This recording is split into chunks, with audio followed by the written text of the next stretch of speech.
You know that one person in your life, the one who seems to have it all together, the rock, the one who's always strong. Ever wonder if they're okay? Well, today we're diving deep into the psychology of hidden struggles. We're going to talk about why some of the most resilient people among us often suffer in complete silence. And that really is the million-dollar question, isn't it? It's this strange paradox.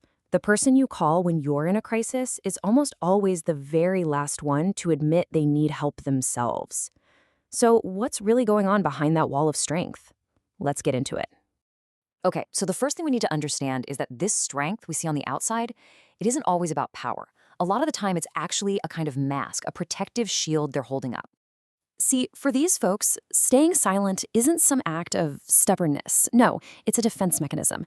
It's this deep, almost automatic instinct to protect themselves from feeling vulnerable, because to them, vulnerability feels incredibly dangerous. And what is a defense mechanism, really? It's just our brain's automatic, unconscious way of protecting us from stuff that feels threatening, like anxiety or, thoughts we'd rather not deal with. In this case, that armor of I'm fine is all about protecting a self-image of being capable and always in control. And this is the trade-off, right here. It's a really tough one. On one side, you get this feeling of safety, of control. You feel like you're handling it. But wow, look at the cost on the other side. You're talking about deep emotional isolation, never getting real support, and just the bone-deep exhaustion of keeping that mask on day in and day out.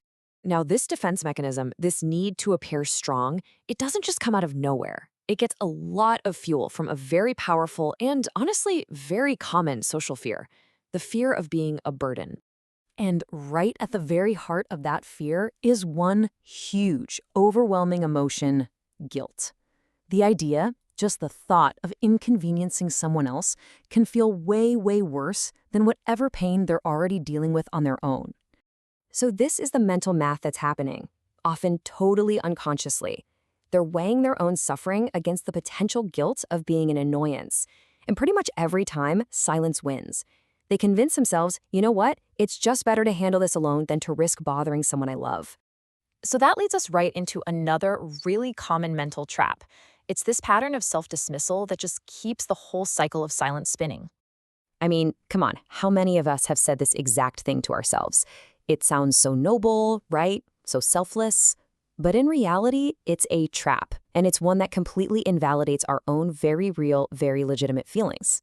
Because what happens when you're constantly playing this game of comparison? You start to believe your own pain doesn't matter. Your struggles start to feel small, trivial, maybe not even worth mentioning, even to yourself. You invalidate your own needs. And this kicks off a really dangerous loop. First, you minimize your pain. That leads you to dismiss your own needs, which of course convinces you to stay silent. And where does that leave you? Facing total emotional burnout, completely on your own, and then it starts all over again. So where on earth does a pattern like this even come from? Well, for so many people, the roots of this behavior go way, way back, often all the way to childhood. This isn't just a personality quirk, it's a learned response to the world. And this is such a critical point. We love to label people as independent or self-reliant, like it's just who they are. But a lot of the time, it's not a trait, it's a skill, a survival skill they had to learn because counting on other people for support was either unreliable or just not an option. You can see the whole progression right here. It starts in childhood, where maybe asking for help didn't work out so well. So the lesson you learn is crystal clear. I have to handle this myself. No one else is coming.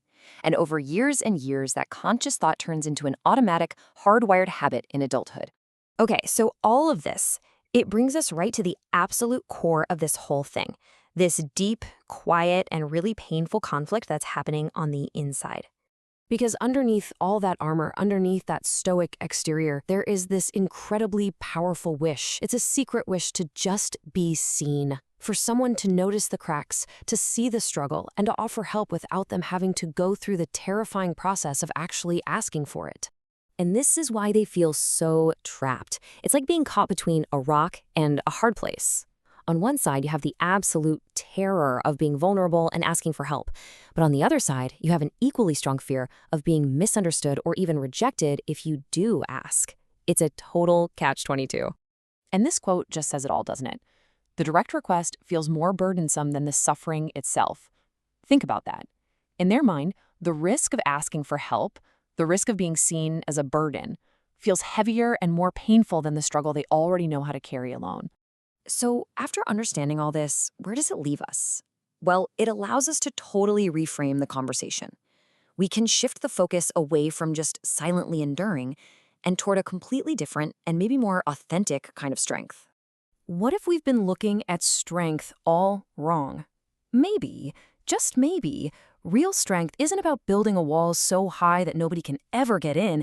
Maybe true strength is having the courage to build a bridge so that someone can come across. It's definitely something to think about, not just for the strong people in our lives, but for ourselves too.